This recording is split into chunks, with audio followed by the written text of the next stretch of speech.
রমজান এসে গেছে, খুশির মাস, কিন্তু নীরব এক খুশি।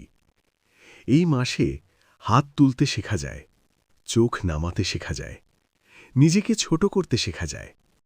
এটা শুধু রোজার মাস না, এটা ক্ষমা চাওয়ার সাহসের মাস।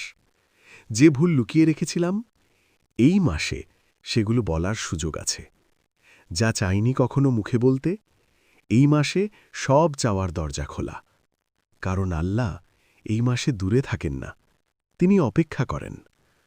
অহংকার নামিয়ে রাখতে হয়, বিনয়টা সামনে আনতে হয়, বলতে হয় আমি পারি না, আপনি পারেন। রমজান শেখায় খালি হাতে দাঁড়ানো লজ্জার না, বরং সেটাই সবচেয়ে সুন্দর। রমজান এসে গেছে, ক্ষমার মাস, চাওয়ার মাস, নিজেকে আল্লাহর সামনে নরম করে দেওয়ার মাস।